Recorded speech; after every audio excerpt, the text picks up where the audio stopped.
Saga presenta El beso de un extraño, de Barbara Cartland. Título original: Kiss from a Stranger. Capítulo 1. 1805. Mientras paseaba por el bosque, Chenda tarareaba una cancioncilla que a ella le parecía la música de los árboles. Era un tibio día de abril. Los árboles ya comenzaban a reverdecer y seguramente el jardín de Harrow ya estaría cubierto de flores. Nada resultaba más bello que las plantas que comenzaron a brotar de la tierra que había permanecido seca durante todo el invierno. El bosque poseía un embrujo peculiar y aquel, sobre todo, tenía un lugar secreto donde había un estanque que para Chenda, al menos, era mágico. Las flores adornaban sus orillas y los árboles se reflejaban en la superficie plateada de sus aguas. Chenda siempre acudía a su estanque encantado cuando se sentía triste o sola. Creía que cuando estaba allí, las hadas la observaban por entre las ramas y las ninfas hacían lo mismo desde el fondo del estanque. Como era hija única, sus sueños siempre estaban poblados de criaturas de otros mundos que, sin embargo, sentían muy cercanas. Siempre se había considerado muy afortunada porque la vicaría se hallaba con el lindero de Nightwood, nombre con el que se conocía el bosque. Mientras su padre se encontraba ocupado en sus sermones o con sus feligreses, ella solía escapar a la magia de la naturaleza, acompañada únicamente por su más fiel amigo, el cual, por cierto, ahora no iba a su lado como de costumbre.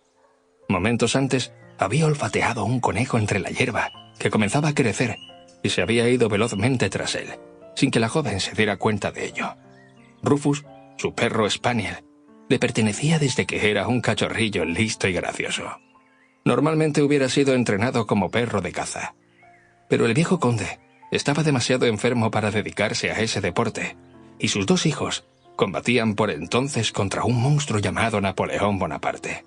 Así que no había disparos en el bosque, cosa que alegraba mucho a Chenda.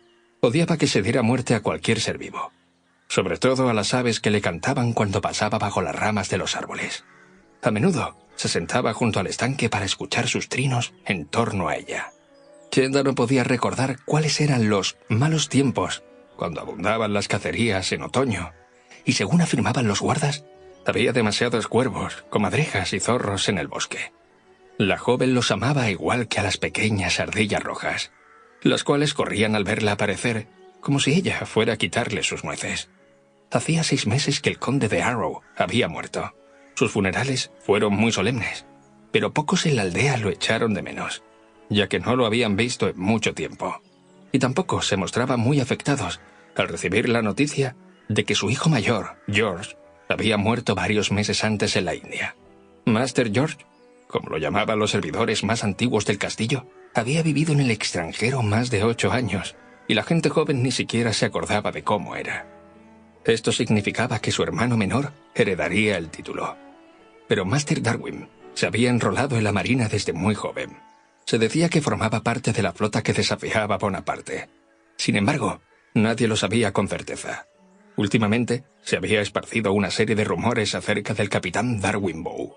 Dado que en el castillo no estaban los señores, la gente de la aldea iba a la vicaría con sus quejas y preocupaciones, pues no había nadie más que los escuchara. El administrador de la finca se había retirado 2 años antes y se encontraba confinado en su casa con un reumatismo que le impedía caminar y una fuerte sordera. «Todo estará pronto en ruinas», le había comentado uno de los trabajadores al padre de Chenda la semana anterior. «Es por la guerra», le respondió el vicario. «Con guerra o sin ella, estoy harto de tener que andar reparando a mi costa el tejado y las paredes de la casucha en que vivo». El vicario suspiró, pues él nada podía hacer al respecto. La guerra significaba miseria y privaciones para todos.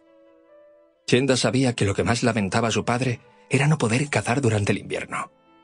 Antes, incluso se le conocía como el párroco cazador.